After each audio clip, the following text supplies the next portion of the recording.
Alors aujourd'hui, je voulais te parler de comment s'échauffer lorsqu'on est sur les premières étapes de la méthode de l'entraînement des détenus, lorsqu'on débute tout simplement avec cette méthode. Donc cette vidéo elle va être vraiment pour ceux qui connaissent la méthode et qui la pratiquent et qui commencent tout juste à l'utiliser. Donc là, disons que tu es à l'étape 1 et l'étape 2 de différents exercices, peu importe les exercices, en fait ça revient à la même chose. Donc disons que tu es à l'étape 1 ou à l'étape 2. Si tu t'en souviens, si tu as bien lu, et je te renvoie d'ailleurs, si tu veux gagner du temps, hein, va page 278 et lis la partie échauffement. D'accord? Tu gagneras énormément de temps, car regarder cette vidéo, ça ira beaucoup plus vite parce que Wed, je vais juste en guillemets répéter ce que Wed a conseillé dans son bouquin. Donc normalement pour l'échauffement, Wed te conseille de choisir un exercice qui est, on va dire, 50% de ta force maximale, tu vois, on va dire la moitié de ce que tu pourrais faire normalement.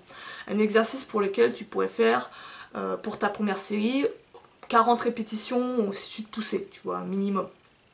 Pour ta deuxième série, tu choisiras un exercice un peu plus difficile, qui va te, on va dire, congestionner un petit peu plus, réveiller un petit peu plus les muscles, sans les annihiler, hein. On n'est pas là pour ça, hein. C'est dans la série de travail ça, où là, tu sélectionnes un exercice qui est à peu près à 30 répétitions, voilà, tu arrives à en faire, si tu te poussais, 30 répétitions.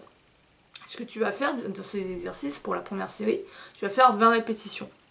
Et pour la deuxième série, il me semble, tu faisais entre pareil, 15 répétitions, 15-20 répétitions à peu près. Donc là, ça marche très bien pour les exercices où disons que tu es en milieu d'étape. Tu vois, pour les pompes, suivi que tu prennes les pompes sur les genoux, les pompes inclinées, c'est bon, tu as tes exercices d'échauffement.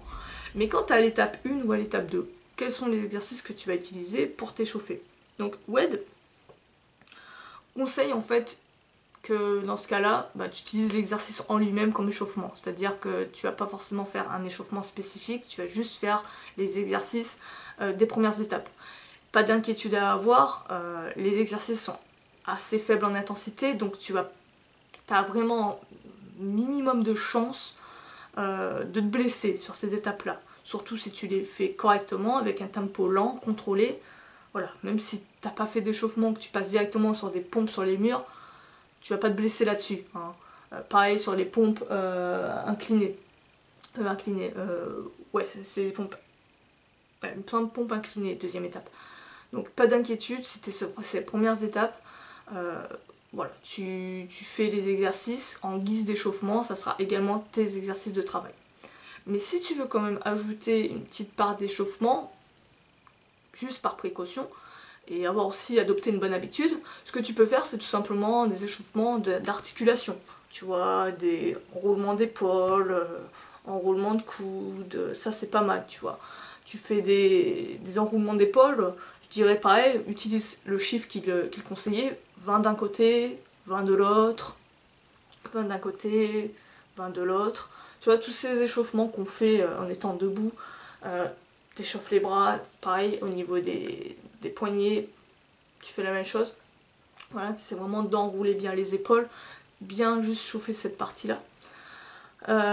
Pour les abdos, voilà, t'as pas vraiment grand chose à faire. C'est pas vraiment là où tu vas te blesser, à mon avis. Pour les jambes, ce que tu pourrais faire, je sais pas, c'est peut-être un peu de course. Ouais, courir, faire de la corde à sauter. Ou faire de la corde, enfin faire des sauts sur place si t'as pas de corde à sauter. Voilà, un petit truc simple.